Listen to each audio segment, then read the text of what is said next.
Jornada de sábado, penúltimo día del Festival Tenerife Noir, después de 9 jornadas, en esta 9ª edición. Y concluimos este sábado pues presentando una de las últimas también antologías que se han escrito. Hace poco se presentó la antología Tenerife Noir, que es del 2024, y también con la presencia de muchas escritores y escritoras de origen canario.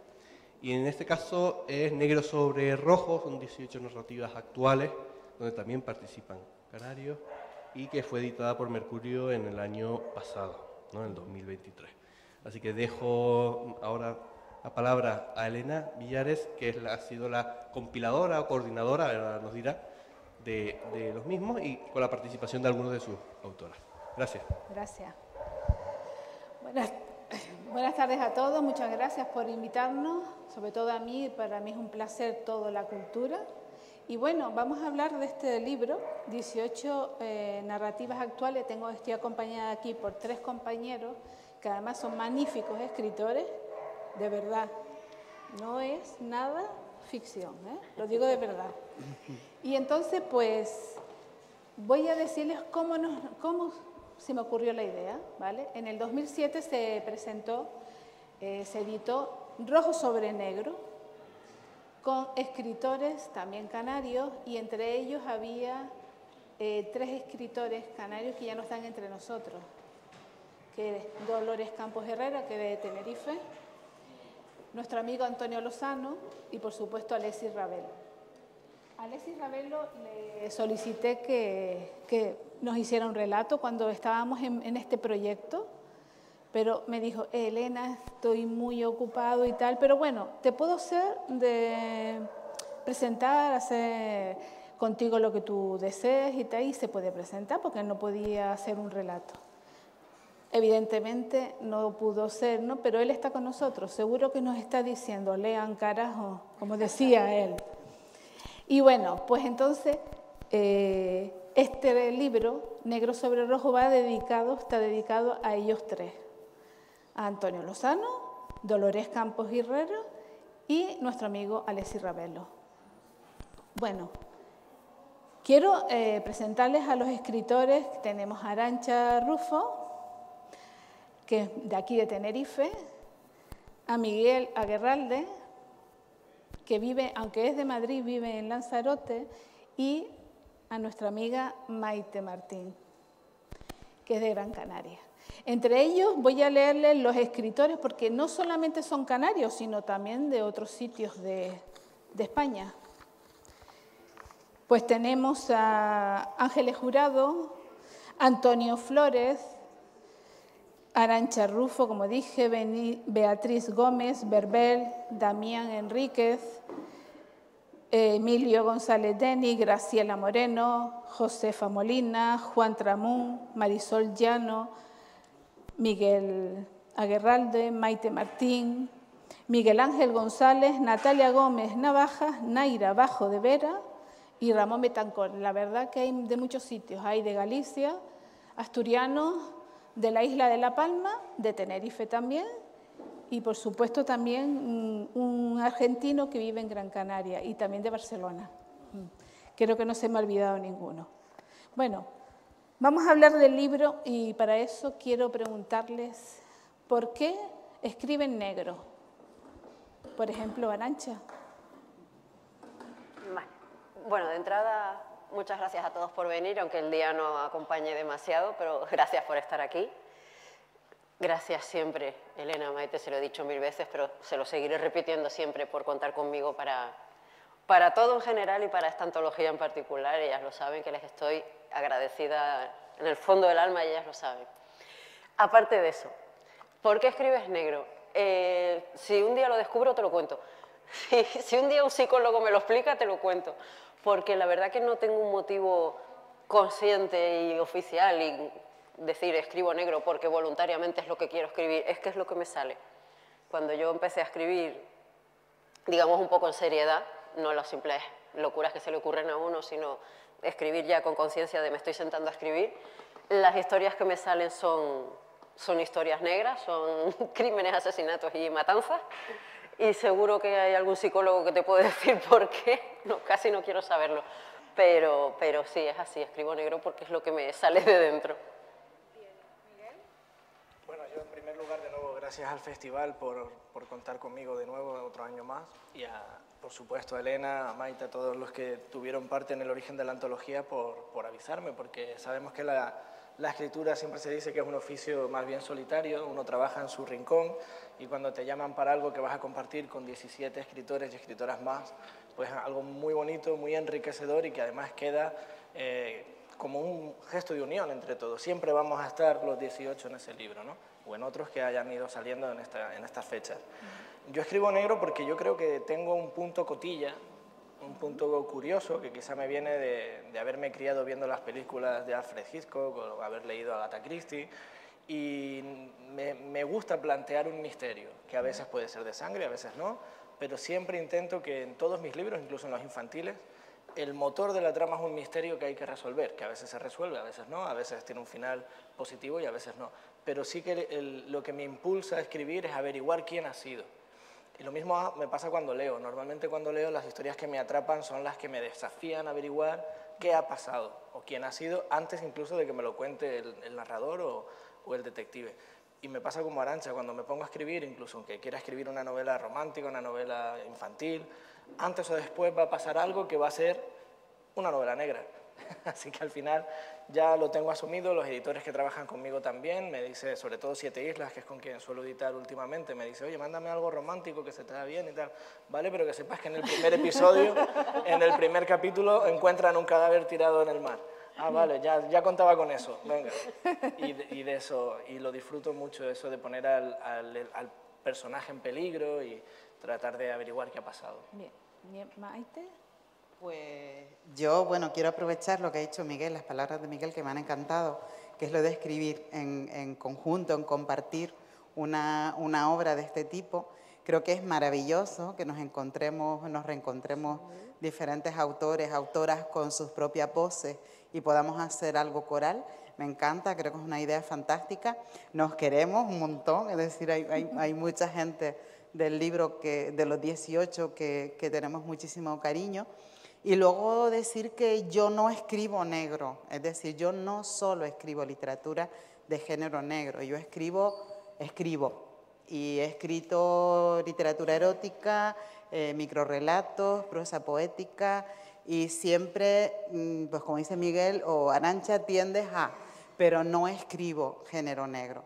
Sí es cierto que leo género negro, es decir, me cuesta mucho leer otro tipo de literatura, sobre todo últimamente, a raíz de dirigir el Festival de LPA Confidencial en Las Palmas, me cuesta leer otro tipo de literatura que no sea género negro, aunque me gusta el ensayo y bueno, algunas de Miguel que son más románticas también me han gustado, pero bueno, ¿por qué? Bueno, yo tuve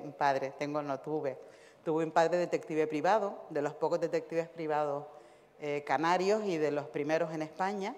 Entonces, bueno, he vivido el mundo del detective privado y de la seguridad privada, porque luego montó una empresa de seguridad, la primera empresa de seguridad canaria. Entonces, bueno, pues siempre me he movido en esos mundos, ¿no? El espionaje, de un padre que hoy se afeita el bigote y al día siguiente te viene con alzas para parecer más alto, o se pone una peluca para cambiar de pelo. Un padre que llegaba al que apenas veíamos y venía a lo mejor por las noches y nos tapaba porque tenía unos horarios dispares, que en vacaciones nos íbamos a veranear y él nos llevaba y de repente aparecía un día y se iba corriendo al día siguiente porque tenía que irse a trabajar. Es decir, que yo he vivido ese mundo y vivirlo pues me ha hecho amarlo. Y yo amo el mundo del género negro en todo su paraguas, es decir, que no es solo crimen, policíaco, sino pues la última novela de Miguel, que no habla de ningún crimen. Bueno, hay asesinatos, pero no es realmente con todo, hasta en la romántica, como dice él, ¿no? Pero que no necesariamente hablamos de asesinatos o policíaco, ¿no? Detectives, inspectores, policías, no. Es decir, la literatura de género negro puede ser una literatura histórica, ¿no? Un asesinato que se cometió en el siglo XVI y de repente empiezan a resolverlo en el siglo XXI.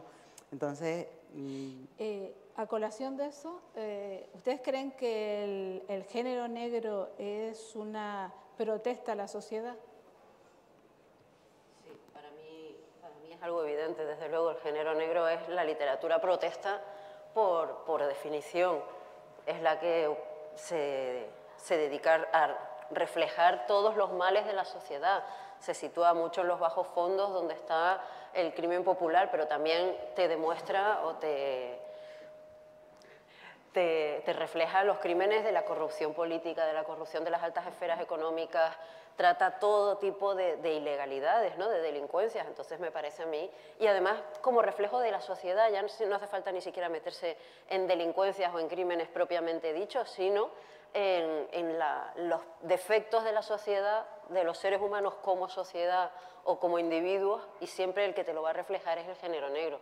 Cualquier otro género lo puede mencionar, lo puede nombrar, lo puede acudir a esto para una historia, pero si queremos decir un género que por definición trate estos temas, me parece a mí que es el género negro.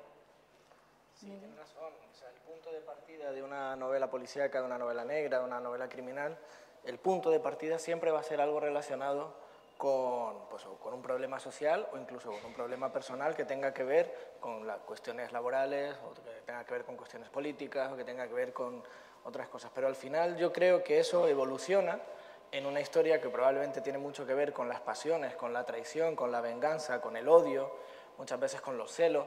Entonces yo creo que lo bueno que tiene la novela negra, y quizá otros géneros tienen menos, aunque también lo habrá, es que partiendo de algo que quizá es muy social, muy de calle, muy urbano o muy, por lo menos lo que diríamos, sucio incluso a veces, ¿no? Sobre todo en los años 70 el hardboiled americano tenía mucho que ver con ajustes de cuentas, porque había un problema de drogas, o había un problema, sobre todo tiraban mucho del tema de los seguros, de las estafas y demás, pero al final eso derivaba en que al final eran dos personas que se odiaban o que por algún motivo se querían vengar. Yo siempre pongo el ejemplo cuando me hablan de la novela negra como reflejo o como la novela social.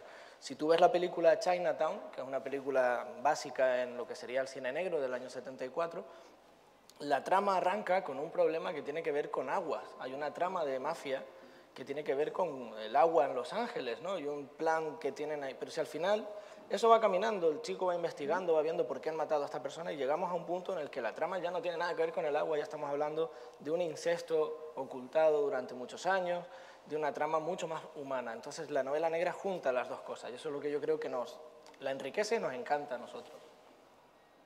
Yo estoy totalmente de acuerdo con lo que dicen ambos, pero además, como les escuchamos antes en la mesa anterior, creo que la maldad es algo que forma parte del ser humano. Sí. Es decir, la maldad es algo innato en el ser humano, nos atrae, nos atrapa.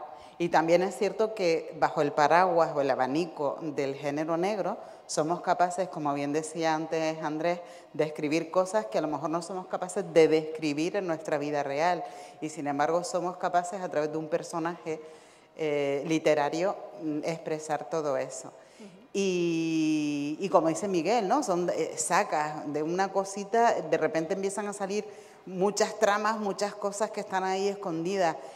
Realismo, hay mucho realismo en la novela, la literatura de género negro, pero también hay mucha creatividad. Entonces yo creo que se aunan, ¿no? Las dos cosas. Unimos la creatividad de cada autor, cada autora, con esos hechos reales pues, que nos puedan llamar la atención, ¿no? Las mafias, la prostitución, la venta ilegal de órganos, es decir, mil cosas que nos pueden dar lugar siempre a críticas sociales, por supuesto. Siempre, siempre, siempre detrás del género negro hay una crítica social, siempre. Es que yo creo que no podemos escribir sin reflejar esa parte de la sociedad fea, oscura, que mucha gente nos critica. ¿Por qué se llama género negro? Hay gente que ahora está mal, es incorrecto decir género negro porque el negro se atribuye a un término racista.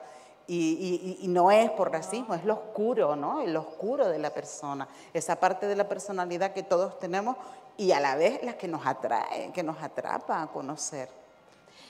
Bueno, quería preguntarte, Arantxa, porque tu relato en este libro se llama Zorra. Vale. ¿Te gustan más los personajes femeninos o masculinos? ¿Quién es el peor o mejor? ¿Cómo te ves tú? ¿Prefieres un masculino que sea el malo o un femenino que sea la mala? ¿Me dejas que te lo conteste yo? Después. Si no, me dejas que te lo conteste yo, de Arantxa Sí. y de Miguel. Vale, Venga. de Arantxa y de Miguel. Bueno, el de Arantxa es Zorra y el tuyo no me acuerdo. Bueno, El último que apague la luz. Ese. Venga. ¿Cuenta? te voy a decir perfectamente. Arantxa describe con personajes potentes masculinos muy fuertes, pero personajes femeninos cargados de muchísima humanidad, pero de muchísima fuerza moral, ética, personal. O sea, no solo fuerza física, que también, porque sus chicas son chicas preparadas para todo. Pero en este caso, en Zorra, concretamente en este relato, está muy bien porque relata el tema del acoso, la violencia sexual, al que cualquier mujer en cualquier punto del planeta y en cualquier momento de nuestras vidas nos podemos ver sometidas. No tiene nada que ver con la canción que va a Eurovisión, de verdad. Y en el caso de Miguel? No, en el caso de Miguel, igual, o sea, yo puedo decirle, yo conozco bastante la literatura de Miguel, y Miguel tiene unos personajes femeninos muy potentes. Son mujeres con unas características que podrían ser personajes propios, ¿no? de las novelas. Incluso sacarlos de sus novelas y crear otra novela con esos personajes.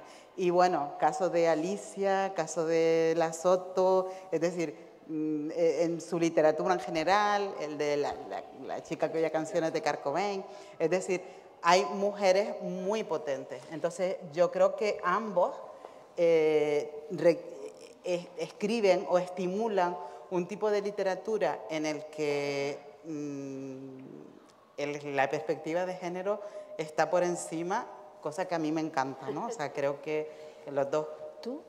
¿Qué dices, Arantxa? De ti mismo. ¿Qué digo de mí misma? Wow. ¿Qué es lo que te gusta?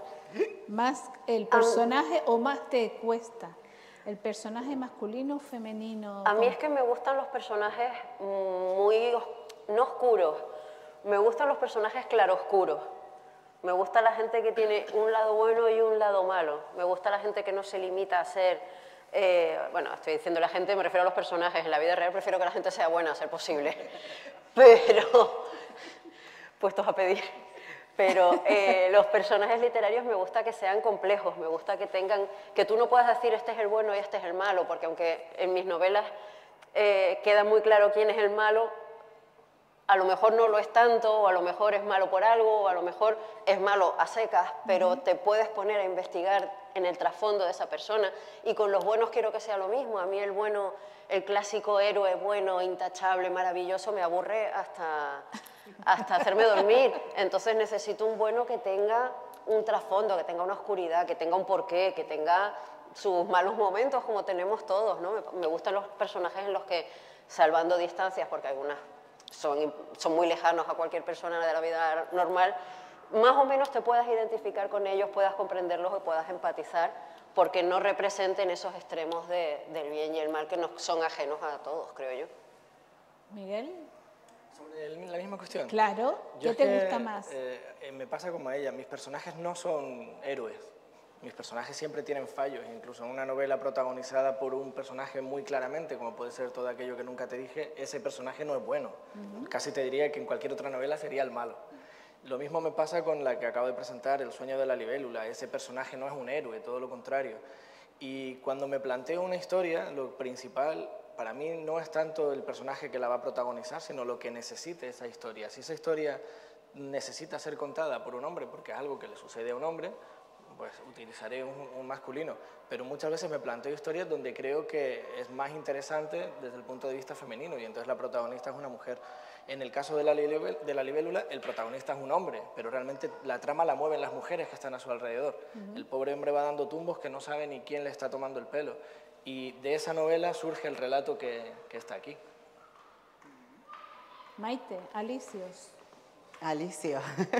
El Mi relato que relato, tiene bueno, ella, sí. mi relato, si se habla de que no existe el crimen perfecto, pues yo intenté que con este relato realmente existiera el crimen perfecto. Creo que siempre hay pistas y siempre hay posibilidades de descubrir crímenes, pero también es verdad que a lo largo de la historia hay grandes criminales que nunca han sido descubiertos, a pesar de tener muchas sospechas sobre ellos. Entonces, bueno, pues intenté eso, hacer un relato que casi con un crimen perfecto, ¿no? Además, un crimen pasional, pero en el que hay mucho acuerdo entre dos personas, un hombre y una mujer, y bueno. Tenemos un prologuista de grande, ¿no? A nuestro amigo Juan Carlos de Sancho, que la verdad que le encantó la idea de prologarlo.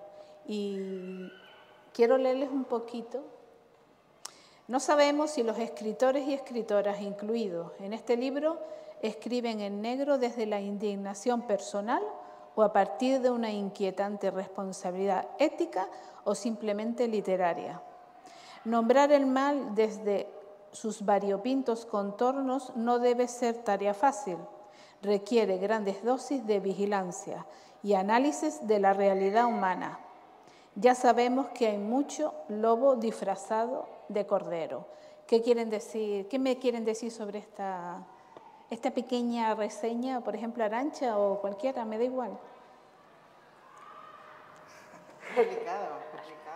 Pero bueno, conociendo a Juan Carlos, se prestó a hacer el prólogo, nos conoce a muchos de los autores y autoras que participamos y tiene razón, es decir, hay una realidad, lo que hemos casi dicho, ¿no? Hay una realidad subyacente que está ahí y que escribir de género negro muchas veces, pues, es algo que atrapa, ¿no? Que atrapa al lector y atrapa a quien lo escribe, sin duda.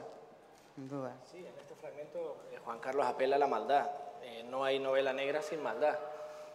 Al final la novela que trata sobre esas pasiones del ser humano, que ya pueden tener un fin u otro, pero al final estamos hablando de personajes que por la razón que sea se ven abocados a cometer una atrocidad, algo que se sale de las normas sociales. Ya eso apela Juan Carlos aquí. Son 18 relatos sobre la maldad con enfoques totalmente distintos, porque además en ningún momento nos pusimos de acuerdo para ver sobre qué escribir. Sí.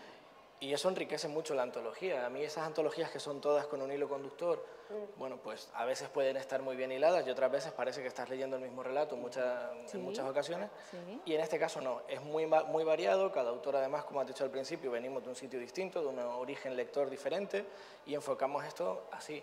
Pero el resumen es muy bueno. O sea, al final cada uno de nosotros ha buscado el mal y lo ha retratado desde el punto de vista que ha entendido. Sí. Arantxa, te tocó. A mí es que además el concepto del lobo disfrazado de cordero, reconozco que es una cosa que me gusta muchísimo, porque me parece muy cierto. Me recuerda siempre... El psicópata. Sí, no, pero me recuerda siempre a esas entrevistas en los edificios cuando ha habido un asesinato y te dicen, siempre saludaba por las mañanas. O sea, es el reflejo de la vida misma a nivel criminal, ¿no? Todos podemos ser unos criminales, unos asesinos, unos psicópatas, unos lo peor, pero a nuestros vecinos le damos el buenos días toda la mañana, o nos cruzamos, o de repente cualquiera de ellos diría, pues Arantxa parecía una chica normal y luego mira la barbaridad que ha hecho.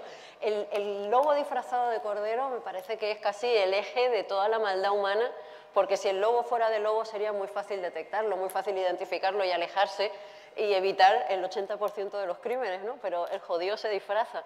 Y me parece que en estos relatos hay mucho lobo disfrazado de cordero, porque al fin y al cabo hay mucho crimen y casi siempre son lobos disfrazados de cordero quien lo ejecuta.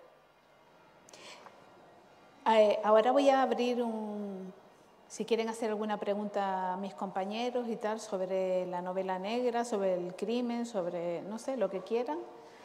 A ver, ¿alguien quiere preguntarle? Venga, anímense, que es gratis. ¿Y qué es Venga. Bueno, no, yo lo que pasa es que ahora estaba escuchando y claro, me estaban sonando cosas de las que habíamos estado hablando hace un momento, ¿no? y me llamó la atención lo que decías ahora de que el cordero, que el lobo se viste de cordero, ¿no? Porque cuando antes también estábamos hablando de ese asesino criminal que todo el mundo lleva dentro, ¿no? Eso, pero que nadie quiere reconocer nunca, ¿no? Recordé también eso de esa famosa frase que sale en todos los noticiarios siempre cuando, pues siempre saludaba, ¿no? Esa sensación de que los malos realmente en la sociedad pues puede ser cualquiera, ¿no? Pasan por ser cualquiera, ¿no? Y eso me llamó la atención de lo que comentabas ahora, ¿no? El otro día, si me permites, hice dentro del Tenerife Noir un taller sobre los villanos. Hablábamos de los villanos y hablaba yo de los psicópatas, que a los lectores les suele gustar mucho la figura del psicópata y al escritor también por muchos motivos, pero en general yo creo que al lector le gusta porque le pone la etiqueta de enfermo al villano. Hace esto porque es un enfermo, lo cual parece que los que no somos psicópatas diagnosticados estamos a salvo de decir, no, yo no podría hacer estas barbaridades porque la persona que la hace es un enfermo. No, hay gente que es psicópata, está enferma y hace estas cosas, pero el 90% de la gente que hace determinadas barbaridades de las que salen en los periódicos ni es psicópata ni está enferma, lo que es pura maldad. Porque sí, luego ya ahí nos podemos poner a analizar lo que sea, pero son lobos disfrazados de cordero que no están detrás de una etiqueta que parece salvarnos a todos, ¿no? Entonces, para mí es un poco eso de no distanciarnos o no creer que el villano es una persona completamente distinguible a primera vista o que es diferente al resto de la humanidad. No, el malvado es tu vecino que te daba los buenos días y tú no lo sabías lo que estaba haciendo de puertas para adentro o de puertas para afuera o lo que sea, y es imposible saberlo. Sí, yo quiero hacer un apunte sobre esto porque es muy interesante y me pena no haber visto tu taller, porque yo siempre distingo dos tipos de villano. Está el que es malo o hace maldades porque, como dices tú, pura maldad, su forma de estructurar la realidad es otra, pero el que me da miedo a mí y el que intento utilizar en mis novelas es el que realiza algún acto amoral o ilegal por necesidad.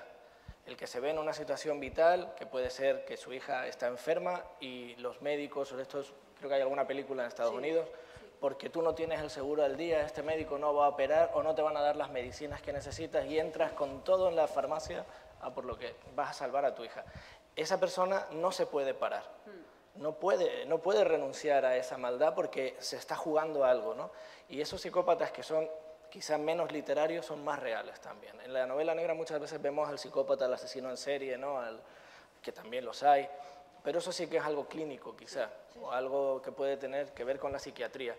Pero cuando tú te ves en una situación desesperada y tienes que salvar a tu hijo, a tu mujer, a tu madre, a tu padre, de una situación complicada o tú mismo estás en peligro, muchas veces no tienes otra opción. Y eso es lo que la novela negra también trata muy bien. Hombre, mi relato, perdón, Mike, Sí. un segundito nada más.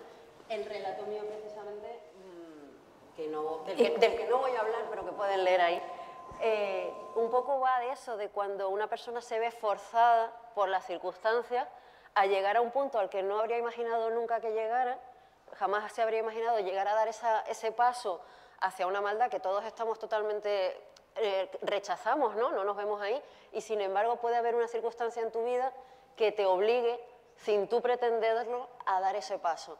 Entonces es un poco lo que dice él, que hay veces que la vida a cualquiera nos puede empujar a una circunstancia que, como dice, casi es la vida o la muerte, tu vida o la muerte de otro, pues sálvese quien pueda, ¿no? Puede ser.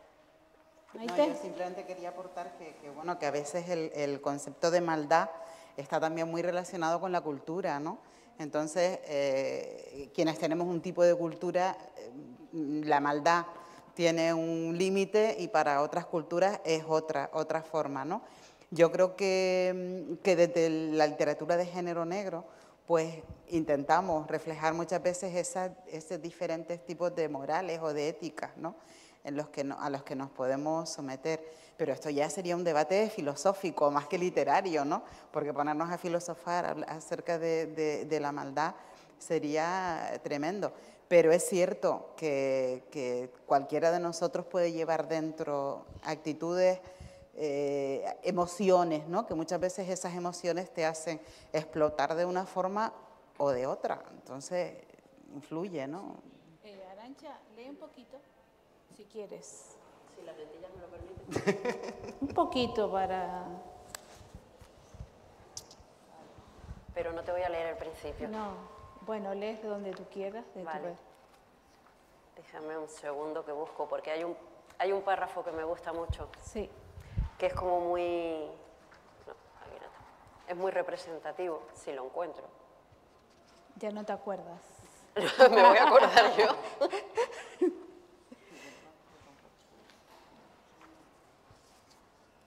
Vale.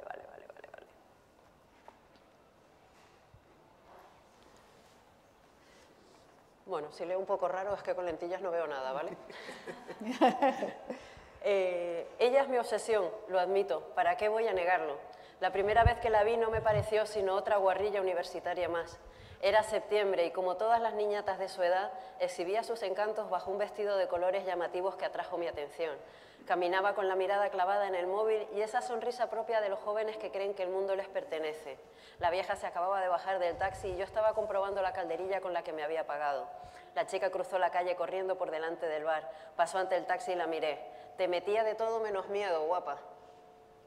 Ella me ignoró y yo saqué la cabeza por la ventanilla. Me molesta que me ignoren. ¿Quién se creen que son? Si les dices algo, lo mínimo que pueden hacer es darse por aludidas, ¿no? No, esas zorras son todas iguales. Se creen las reinas del mundo. Se insinúan a cualquiera que cruce ante sus ojos. Y cuando les prestas atención, te ignoran o te dirigen una de esas miradas de asco que juran que a ti no. Perdóname por mirar. No es más que un truco, claro, para provocarte. Si no quisieran que las piropearas, no se vestirían así, con esos pantalones cortos, las minifaldas, los vaqueros ajustados y las camisetas que les marcan las tetas. Lo hacen para que las mires, ¿por qué si no? Y cuando logran su objetivo, te devuelven esa cara, como si yo fuera un ser asqueroso. Asquerosa es la vida. Asquerosas son el calor y el frío que paso todo el día en la calle. Asquerosa es la gente que sube y baja del taxi sin dirigirte ni una mirada, como si yo no fuera nada, nada. Fue lo que ella hizo esta tarde. Me ignoró de modo que yo saqué la cabeza por la ventanilla y le grité: podías dar las gracias, antipática.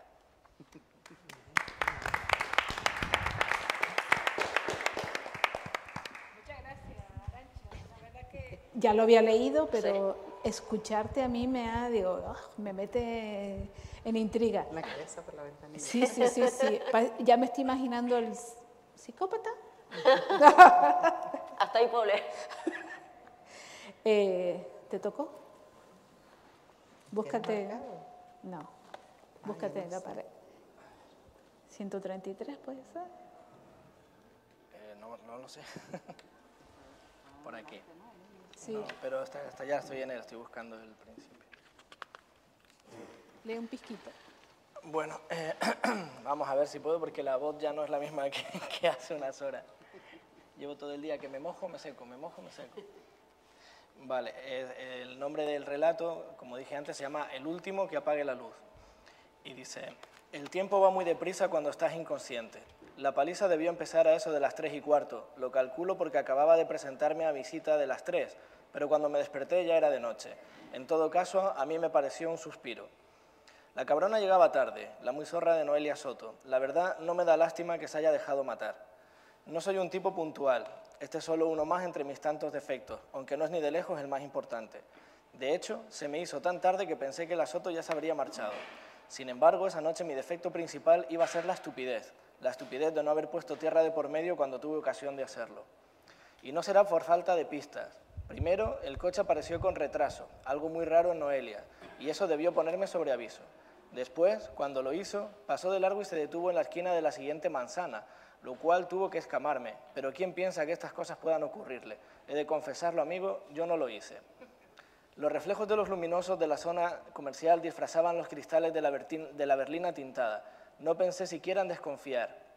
Empecé a hacerlo cuando abrí la puerta del copiloto y un tipo seco, de melena clara, sentado junto a Noelia, que iba al volante, me indicó que me acomodara detrás. Entre el desconcierto y la resaca que arrastraba le hice caso. ¿Por qué no?, si Noelia sonreía.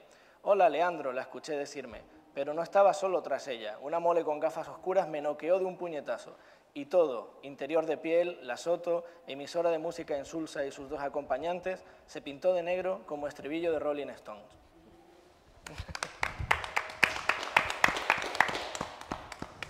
¿Te tocó? A ver, yo sin gafas. Yo le voy a leer muy poquito, Sí, ¿vale? poquito, Solo el principio. Solo el principio porque si no lo hago un spoiler total. Algunas historias de amor empiezan de forma muy curiosa.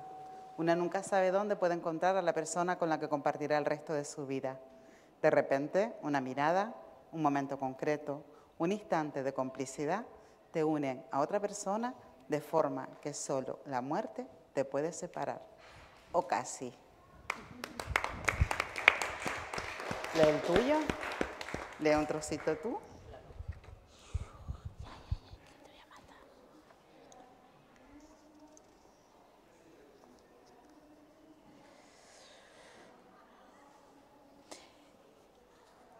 Un poquito solo, claro. El hospedaje en Sarriá era acogedor y lleno de historia. Después de pasear por el pueblo y de enriquecerme de cada rincón, busqué una terraza para tomar algo ligero y así escribir notas en mi libreta, pinceladas de mi nuevo proyecto. Lo primero que siempre hago es describir todos los personajes, ya sean protagonistas y secundarios. Un buen creador de novelas tiene que saber lo que quiere narrar y transmitir a sus lectores. De pronto, y cuando más ensimismada me encontraba dándole forma a mis ideas, vi un móvil tirado en el suelo. Miré alrededor por si a alguien se le había caído, pero no había nadie. Estaba sola en la pequeña terraza de la cafetería. Al principio se me pasó por la mente recogerlo y entregarlo en la barra del restaurante para que a quien le perteneciera lo reclamase. Sin embargo, mi imaginación y curiosidad, típicas de una escritora, me invitaron a que jugara y como arte de magia lo cogí del suelo y me lo guardé en el bolso. Y aquí lo dejo.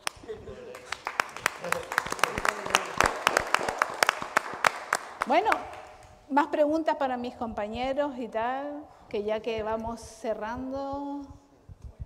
Mira, yo... Ay, perdón. Sí.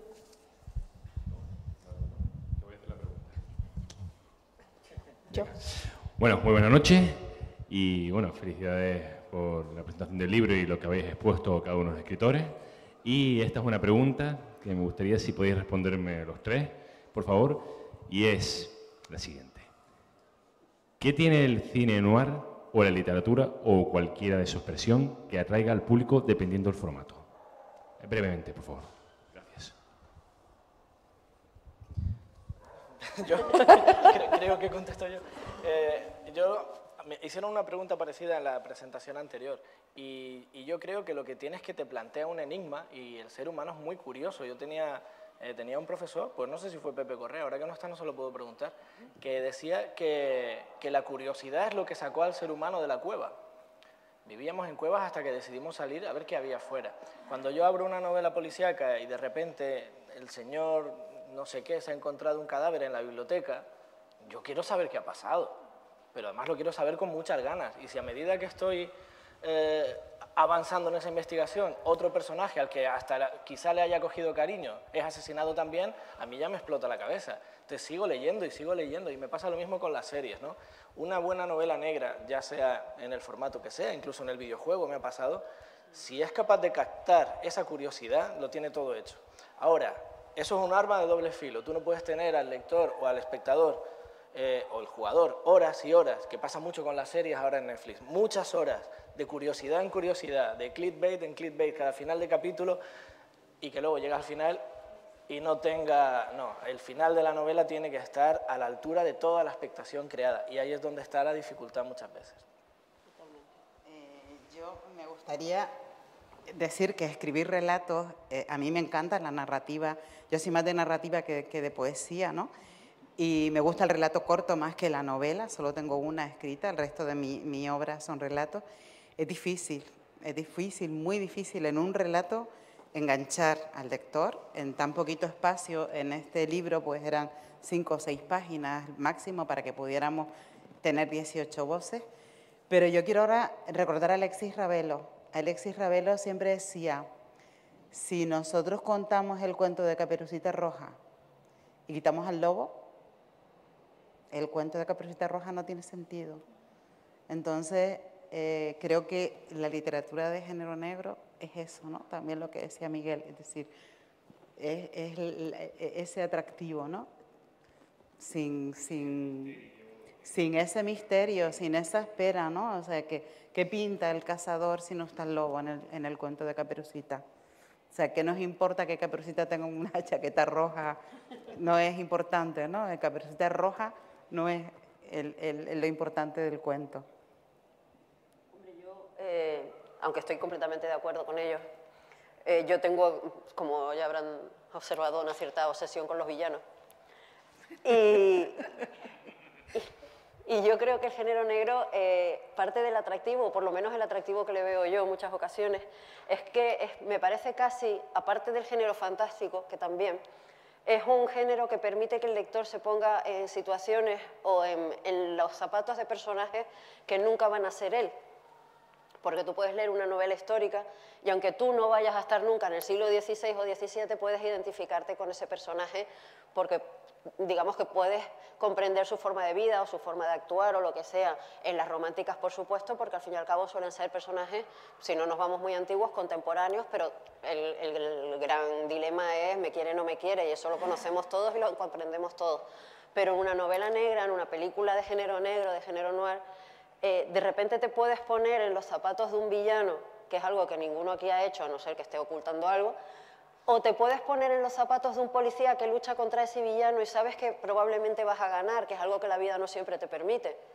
Entonces me parece que el lector también puede sentirse atraído a leer una historia que le permita estar en cualquier lado de la historia, tanto en el bueno como en el malo, ser el malo por una vez sin la responsabilidad de que te vaya a pasar nada, o ser el bueno sabiendo que puedes luchar contra la maldad, vamos a generalizar así, contra la maldad del mundo y probablemente ganes.